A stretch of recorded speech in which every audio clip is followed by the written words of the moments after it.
Bendito Padre que estás en los cielos, santificado sea tu nombre. Venimos esta mañana delante de tu presencia, buscando, Señor, la dirección tuya antes de abrir tu santa palabra.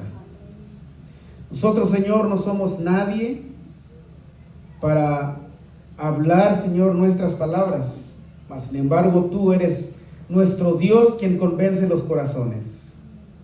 Por lo tanto, te pedimos que tu Espíritu Santo, Señor, escriba tu santa palabra en nuestro corazón.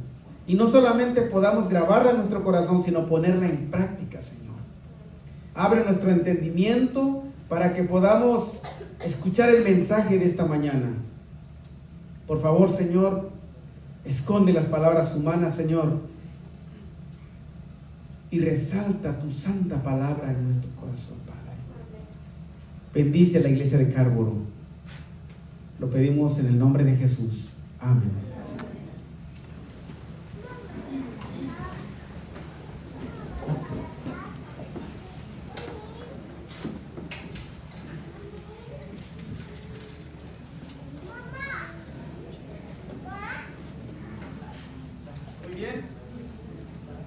Vamos a abrir el libro de San Mateo, capítulo 28. A mí siempre me ha gustado comenzar por la lectura bíblica.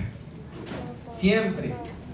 Creo que es el texto principal de todo el tema. San Mateo, capítulo 28. La última vez que prediqué aquí, ¿cómo fue el título del tema? ¿Se acuerdan? Si alguien se acuerda, le voy a mandar su premio. El primero que me lo diga. ¿Se acuerdan? ¿No? El pueblo que Dios desea. Eso fue lo que prediqué la última vez. Y hablé acerca de las características de la iglesia primitiva. San Mateo capítulo 28, esta mañana. No tengo un título específico para el tema, pero hablaremos del empoderamiento del pueblo de Dios. Podemos llamarle así, el empoderamiento del pueblo de Dios. San Mateo capítulo 28, versículos 18 hasta el 20. En esta mañana vamos a hacer un recorrido a través de los 4 evangelios y vamos a culminar en el libro de Hechos. Pero vamos a hablar del empoderamiento que Jesucristo, como nuestro Maestro, quiere darnos a nosotros como pueblo de Dios. El empoderamiento que Cristo quiere darle a su iglesia. Y que quizás muchos no hemos alcanzado ese empoderamiento porque nos falta sumisión a nuestro Maestro Cristo Jesús. San Mateo capítulo 28, versículo 18. Veamos lo que dice el versículo. Y Jesús se acercó y les habló diciendo, digan conmigo todos, toda potestad me es dada en el cielo y en la tierra. ¿Quién dijo esas palabras? Jesús. Vean, Jesús se acercó a sus discípulos y les dijo, toda potestad me es dada, ¿en dónde? En el cielo y en la tierra. En otras palabras, toda autoridad me es dada en el cielo y en la tierra.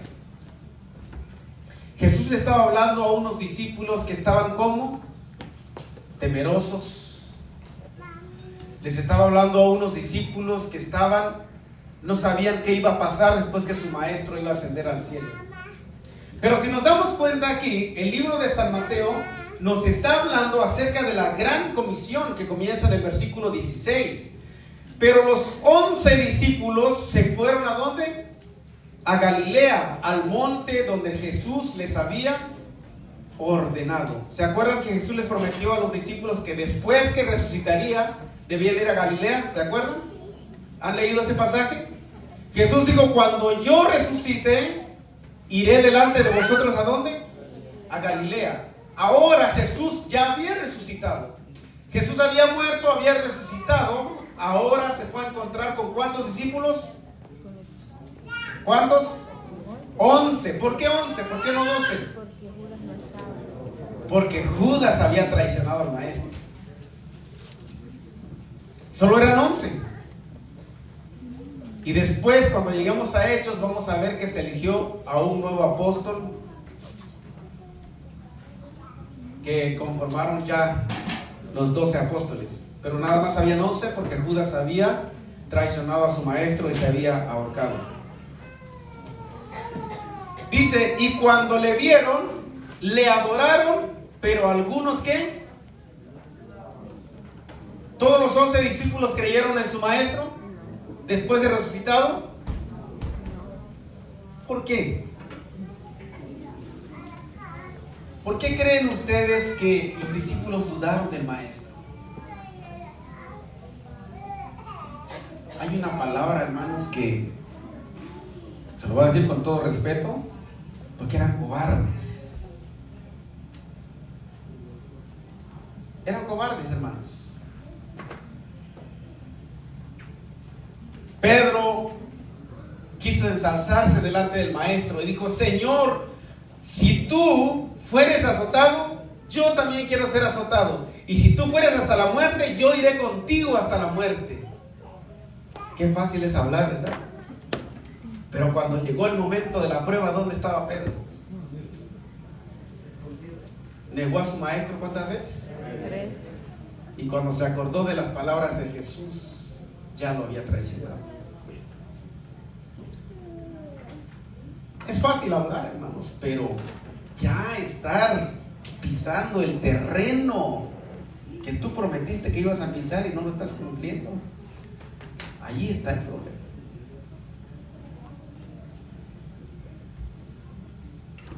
Los discípulos, hermanos, eran cobardes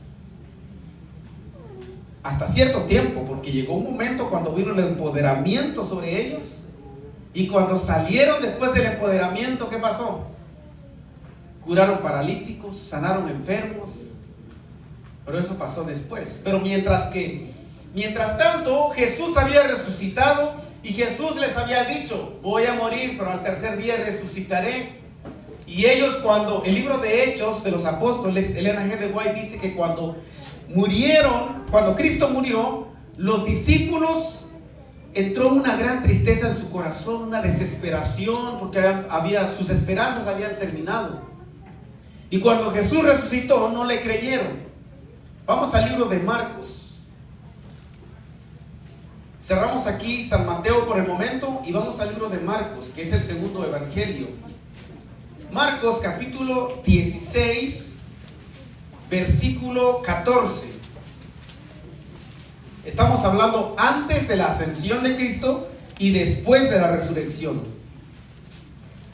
Miren lo que dice Marcos. Finalmente se apareció a los que 11 mismos. Marcos vuelve a recalcar nuevamente lo que dijo San Mateo. Se les apareció a los 11 mismos, estando ellos sentados a la mesa, y les reprochó su incredulidad y dureza de corazón. ¿Qué hizo Jesús con la incredulidad de los discípulos? Los reprendió. ¿Por qué? Porque Él claramente dijo: voy a resucitar. Tengan esa esperanza en su corazón. Y en repetidas ocasiones la Biblia nos dice: Cristo viene pronto. Pronto viene por su pueblo. Aún así nosotros seguimos incrédulos. ¿Será que Cristo va a venir o no va a venir? Llevo años dentro de la iglesia y Cristo no viene. Y comenzamos a dudar en nuestro corazón. Miren lo que dice. Y les reprochó su incredulidad y dureza de corazón, porque no habían creído a los que le habían visto resucitado. Y les dijo: id por todo el mundo y predicad el evangelio a toda criatura. Ahorita vamos a ver ese texto. Vamos al libro de San Lucas. ¿Qué dice el libro de San Lucas? Aquí ya es algo diferente. Miren lo que dice el doctor Lucas. San Lucas capítulo 24, versículo 36. Mira lo que es el libro de San Lucas.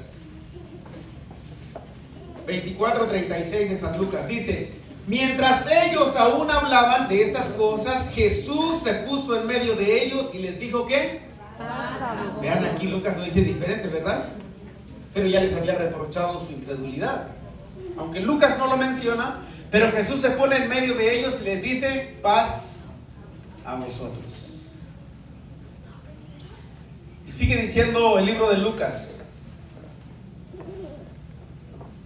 entonces, espantados y atemorizados, pensaban que veían ¿qué? Espíritu. Pero él les dijo: ¿por qué estáis turbados y vienen a vuestro corazón estos pensamientos? Mirad mis manos y mis pies, que yo mismo soy. Palpad y ved, porque un espíritu no tiene carne ni huesos como yo tengo. Y también ahí aparece que Cristo les dio de comer y una serie de cosas que no vamos a ver ahorita porque no es relativo al tema, pero aparecen muchas cosas en este capítulo. Pueden leerlo, todo lo que está en rojo son las palabras de Cristo. Libro de San Juan, ahora vamos a San Juan.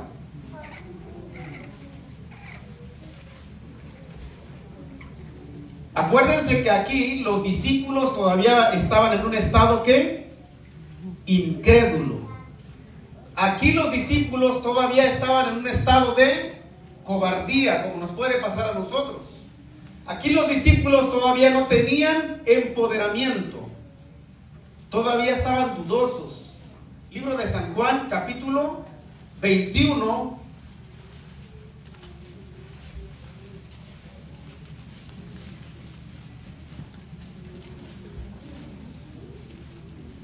Perdón, hermanos, capítulo 20, versículo 24.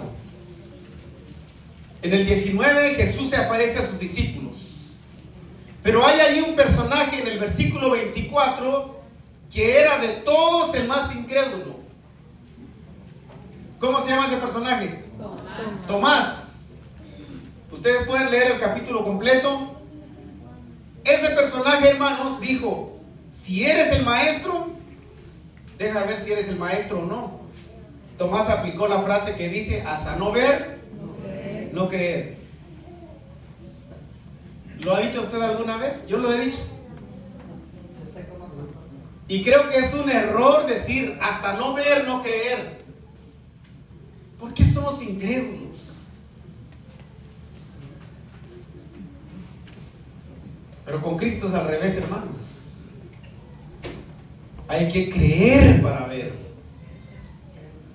Y ahí está el problema, que como no creemos, no podemos ver.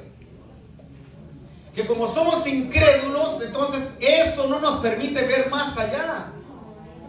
Como somos incrédulos, no podemos ver la salvación. No podemos ver nuestro futuro, de que como no creemos en Cristo, entonces decimos: ¿será que Cristo va a venir o no va a venir? ¿Cuántos años llevo como adventista esperando la venida de Cristo? Y no ha venido Cristo. Y Jesús le dijo nuevamente: pasa a vosotros, versículo 26. Luego dijo a Tomás: pon aquí tu dedo y mira mis manos, y acerca tu mano y métela en mi costado, y no seas incrédulo, sino que creyente. Cuando Jesús resucitó, hermanos, ya los discípulos habían perdido de vista al maestro. Creían que era un fantasma, creían que era un espíritu caminando. Pero Jesús les dijo: ¿acaso puede un espíritu tener carne y huesos? ¿Puede un espíritu tener carne y huesos? ¿Verdad que no? Jesús quería hacerle entender a sus discípulos que Jesús era el maestro, el mismo que había muerto en la cruz del Calvario. Regresamos a Mateo, hermanos, antes de entrar a Hechos. Volvemos al capítulo 28 de San Mateo. Aquí Jesús les da un mandato. ¿Cuál es ese mandato? Id por todo el mundo y hacer discípulos. ¿A quiénes? a todas las naciones, bautizándolos en el nombre del Padre y del Hijo y del Espíritu Santo, enseñándoles que guarden todas las cosas que os he mandado. Y aquí yo estoy con vosotros todos los días hasta el fin del mundo. Aquí hay un mandato, hermanos, que no es opcional, no es si tú quieres ir o no. ¿Acaso dijo Jesús, vayan si quieren a predicar el evangelio? Si quieren. Aquí es un mandato, hermanos, que dice, id por todo el mundo y hacer discípulos. ¿Qué más después de ser los discípulos? Dejarlos ahí, bautizándolos en el nombre del Padre, del Hijo y del Espíritu Santo, y no solamente bautizándolos. El bautismo, hermanos, no es bañar gente ya y que sea miembro y que la iglesia crezca más. Y hay un gran número de hermanos, son 500 miembros. Pero de esos 500, ¿cuántos estudian la Biblia? De esos 500, ¿cuántos están capacitados? De esos 500, ¿cuántos se saben las 28 doctrinas de la iglesia adventista? De esos 28, ¿cuántos se saben los pilares de la iglesia adventista? De esos 28, ¿cuántos estudian los libros del espíritu de profecía?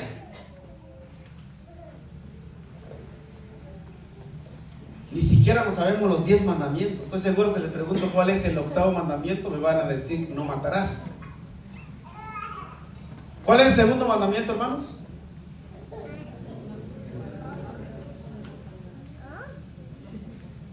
¿Cuál me dijeron? No te harás imágenes. Bravo, pasaron la prueba. He ido a iglesias que les he preguntado, hermanos, ¿cuál es el 6º mandamiento? Y me dicen, honra a tu padre y a tu madre. ¿De verdad no nos sabemos los 10 mandamientos y somos adventistas? Ya mejor ni les pregunto del santuario ni las 28 doctrinas, porque vamos a quedar cortos. De esos 500 que bajaron a las aguas del bautismo, ¿cuántos capacitados hay en la iglesia? Nos hemos tomado la tarea de sentarnos con ellos y capacitar y leerle la Reforma Pro Salud. Le hemos enseñado cuál es el propósito de la Reforma Pro Salud en la vida de nosotros como adventistas. La Biblia lo dice, Jesús dio un mandato, bautizándoles en el nombre del Padre, del Hijo y del Espíritu Santo. Hasta ahí parece que la iglesia termina su trabajo, ¿verdad? Pero no va más allá. Miren lo que dice, enseñándoles que ¿qué? Que guarden todas las cosas que os he mandado.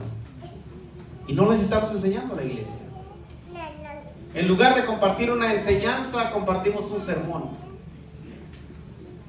En lugar de enseñar a la iglesia acerca del santuario, acerca de Apocalipsis 13, de la iglesia verdadera versus la iglesia falsa, ¿qué le estamos enseñando a la iglesia? Le estamos dando alimento de niño todavía.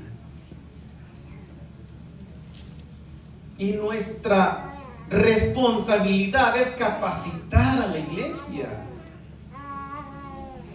Yo no voy a culpar al pastor si el pastor no está haciendo su trabajo, porque yo no sé si él lo está haciendo o no. Pero nosotros como líderes de la iglesia es nuestra responsabilidad capacitar en qué cree la iglesia adventista, por qué es una iglesia diferente. En la rama de la música, en la rama de la vestimenta, en la rama de la comida, en todo. En una ocasión en una iglesia me dijeron, hermanos, si va a predicar, por favor no hable de la vestimenta porque los hermanos se van a ofender. Ya quedamos en la junta que no se debe hablar de vestimenta. ¿Dónde estamos la iglesia adventista? ¿Qué nos está pasando? ¿Por qué no le estamos enseñando a la iglesia cómo se debe vestir una mujer cristiana, un joven, un hombre cristiano, un joven cristiano? ¿Por qué permitimos que los rudimentos de la religión nos estén dominando? ¿Y dónde está quedando la Biblia y el espíritu de profecía? En otra iglesia dijeron, hermanos, aquí no se puede hablar de la Reforma Pro Salud porque aquí somos carnívoros. Aquí se come pollo y se toma soda. Así que no venga a hablar de verduras y agua, porque eso parece que es para los extraterrestres. ¿Dónde está quedando la iglesia adventista? ¿Estamos cumpliendo el mandato? Sí, claro. Hay que ir a todo el mundo y predicar. ¿Cuántos evangelistas van por el mundo a predicar y bautizando gente? Y se bautizan miles. A mí me sorprende cuando veo una campaña grande y un pastor bautizó a 5,000 almas. ¡Wow! Admirable. Pero después de ahí, ¿qué? ¿Dónde quedan esas 5,000 almas? ¿Por qué no los capacitamos? ¿Por qué no abrimos el espíritu de profecía? Les enseñamos qué es la reforma pro salud, cómo deben vivir saludable. ¿Por qué no les hablamos temas del santuario a esa gente, capacitarlos? Porque ahora ya son miembros de nuestra iglesia. Pero cuando son visitas, pues hay que darle la fe de Jesús, ¿no? Para engancharlos. Pero cuando ya están bautizados, hay que enseñarles que es lo que la Biblia manda. Y la Biblia dice: enseñándoles que guarden todas las cosas que os he mandado. Y he aquí, yo estoy con vosotros todos los días hasta el fin del mundo.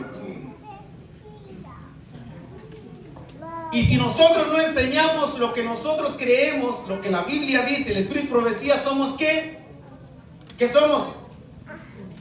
¿Qué eran los discípulos? Cobardes, incrédulos. ¿Por qué no estamos enseñando, hermanos? Y la Biblia dice un mandato. Y no es que si quieres o no. Si crees en Cristo tienes que hacerlo, porque es un mandato. Ir a todo el mundo a ser discípulos.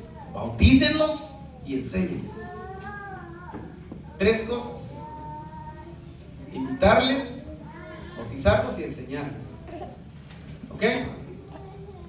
Ahora, hasta aquí los discípulos no había pasado nada con ellos, porque eran incrédulos, eran cobardes. Incluso ellos estaban escondidos porque tenían miedo ¿de quién? Antes de que el Espíritu Santo viniera sobre ellos, ¿dónde estaban ellos? ¿Dónde? Estaban en el aposento alto. ¿Y qué estaban haciendo ahí? Orando, pero a la vez estaban escondidos de los judíos. Vamos a ver el libro de, si no me equivoco, es en San Marcos. Ellos cerraron las puertas, atrancaron las puertas, porque dice que querían que ellos creían que los judíos los estaban persiguiendo. Y sí, los estaban persiguiendo, porque la verdad eran personas que seguían a un Mesías que había fallecido, que había muerto. Y ellos estaban escondidos, atemorizados de los judíos. Y parece que la esperanza en su corazón estaba desfalleciendo. Pero Jesús les había prometido: al tercer día resucitaré y los veo en Galilea. Y aún cuando los vio en Galilea, ¿qué pareció con ellos? Estaban temerosos. Libro de San Lucas. Vamos a ver el libro de San Lucas.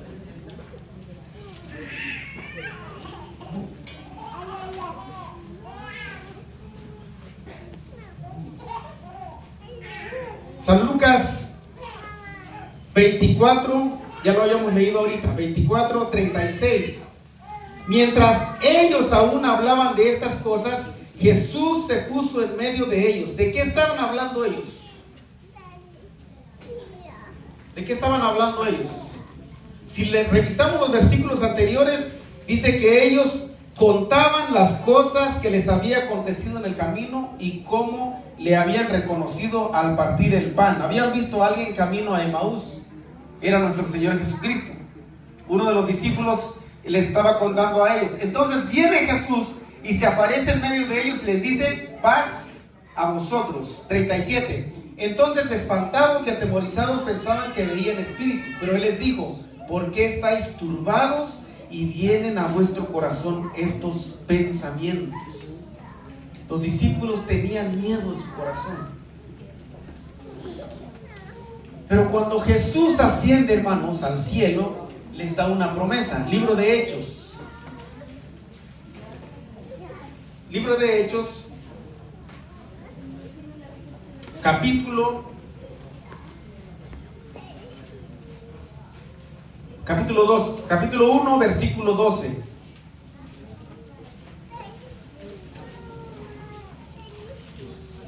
Hechos capítulo 1, versículo 12. Entonces volvieron a Jerusalén desde el monte que se llama del Olivar, el cual está cerca de Jerusalén, camino de un día de reposo. Y entrados subieron al aposento alto, donde moraban ¿quiénes? Pedro y Jacobo, Juan, Andrés, Felipe, Tomás, Bartolomé, Mateo, Jacobo, hijo de Alfeo, Simón el celote y Judas, hermano de Jacobo.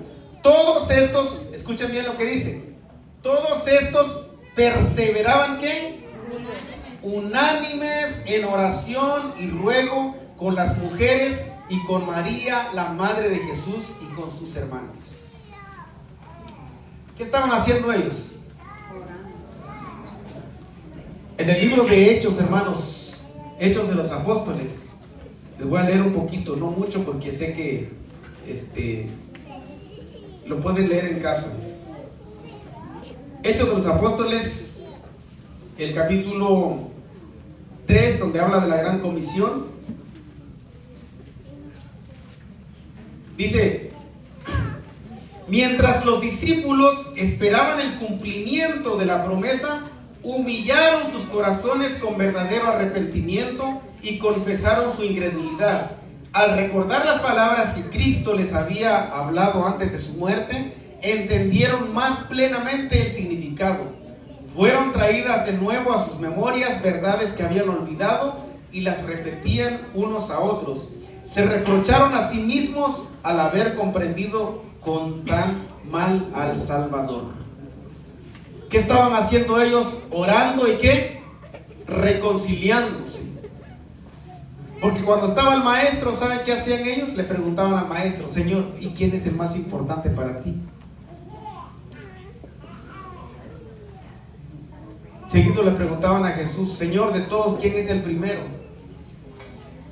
Ellos se sentían, de todos los 12 decían: ¿y quién es más importante para el maestro? Y Jesús les dijo: el que quiera ser el primero tiene que ser el último. Se estaban peleando entre ellos por posición. Hay una frase vulgar que dice que se estaban peleando como perros y gatos. Pero cuando ellos llegaron al aposento alto, ellos se reconciliaron unos a otros y dijeron: ninguno es mayor, todos debemos estar unánimes. La promesa de Cristo de que vendría el Espíritu Santo pronto llegará. Y estaban unánimes orando. Y Jesús les dio la promesa del Espíritu Santo y les dijo: es necesario que yo me vaya, porque si no, no vendría el Espíritu Santo. Y les dijo: y cuando Él venga, Él les convencerá ¿de qué? De pecado, de justicia y de juicio. Y también cuando le preguntaron a Jesús: ¿qué hay de tu reino? ¿Qué hay cuando vengas en tu gloria? Jesús les dio una promesa. ¿Y qué les dijo?